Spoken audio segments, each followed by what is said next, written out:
नमस्कारः मित्राणि, अहमस्मि कमलेश कुमारः।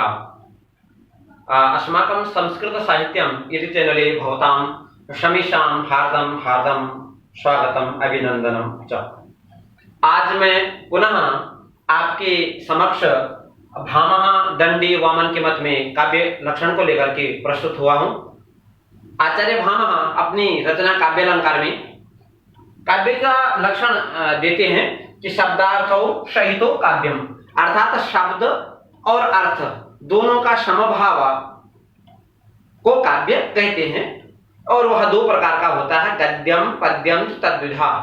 शब्दार्थो सहितो काव्यम गद्यम पद्यम तद्विधा।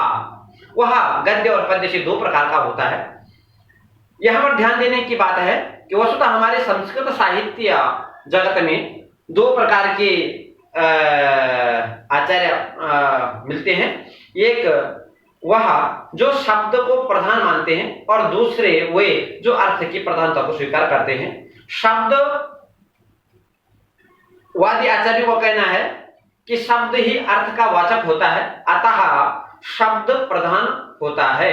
आचार्यवादी अर्थवादी आचार्यों को कहना है अर्थ प्रधान होता है, क्योंकि वह शब्द केवल साधन मात्र है, बोध तो अर्थ से होता है। अतः आचार्य भामह इससे पृथक कहते हैं कि शब्दार्थो, शब्द और अर्थ दोनों का समभाव ही काव्य कहलाता है। और वह दो प्रकार का, गद्य और पद्य।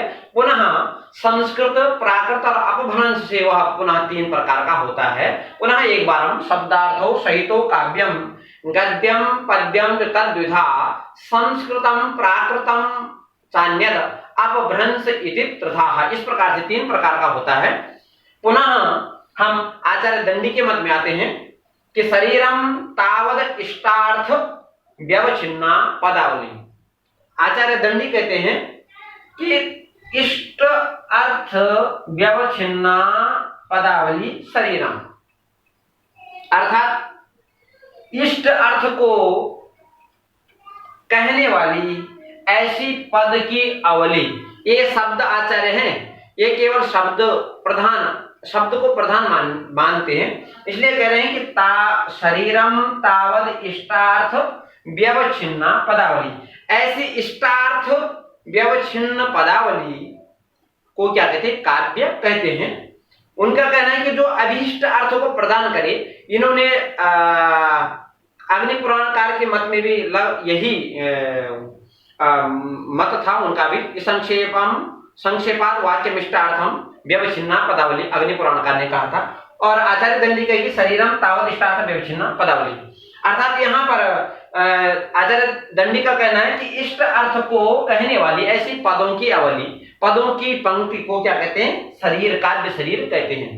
यहाँ पर प्रश्न उठता है कि ऐसे अभीष्ट अर्थ तो कह रही है, परंतु क्या वो साकांक्ष होगा? तो ऐसे पद समुदाय जो साकांक्ष हो,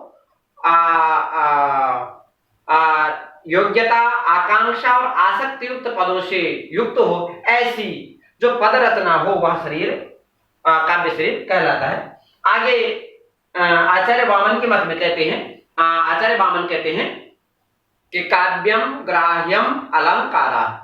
काव्य वह जो शब्द और अर्थ से युक्त है, अर्थात शब्दार्थ काव्यम, जो शब्दार्थ काव्य है वह किससे ग्राह्य होता है? तो कह रहे हैं कि अलंकारात ग्राह्यम भवति, वह अलंकार से ग्राह्य होता है।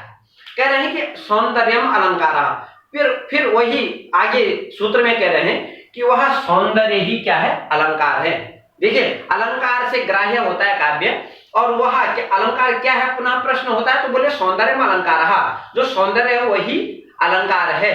फिर उसी में आगे कह रहे हैं कि सच दोष गुण अलंकार हाना दानाभ्याम, वह काव्य दोष गुण अलंकारों की हेय और उपाधि से क्या होता है?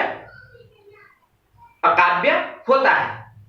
देखिए, वह सौंदर्य स्वरूप अलंकार। अब यहां पर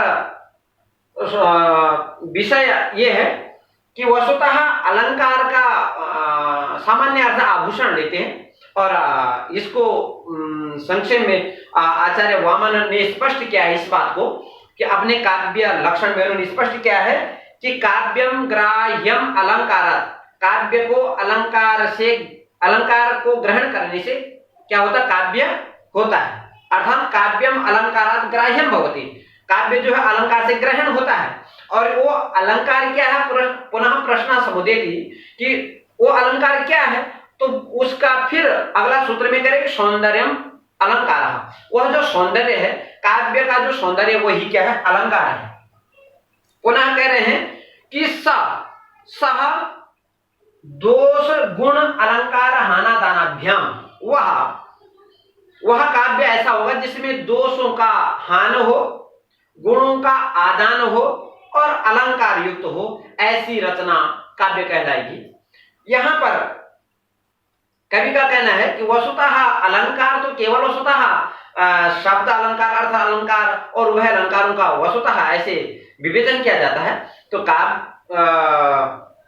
आचार्य वामन ने इसको स्पष्ट किया है कि काव्य शोभायाः कर्तारो धर्माः गुणाः, काव्य की जो शोभा को करने वाले हैं वो ऐसे धर्म क्या है, गुण है।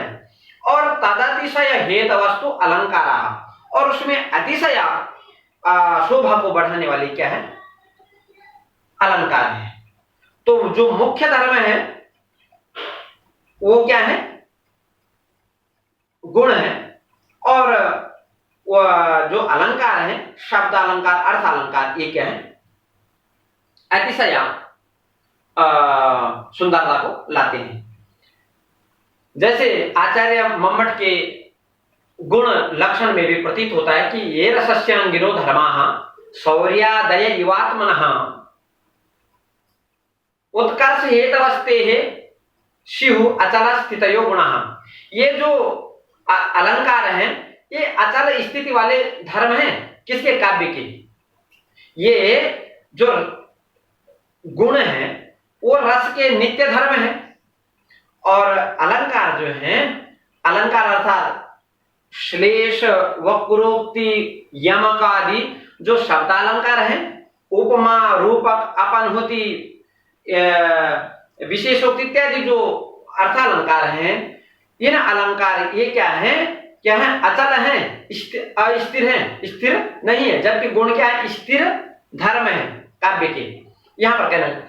अब पुनः एक बार फिर चर्चा करते हैं कि वस्तुतः क्योंकि काव्य आचार्य भामा के मत में, जैसे भरत के नाट्य शास्त्र में, आचार्य अग्निपुराणकार के मत में आया था कि दोषों का हान होना चाहिए। जैसे वामन के काव्य लक्षण में भी आया कि दोनों का हान होना चाहिए।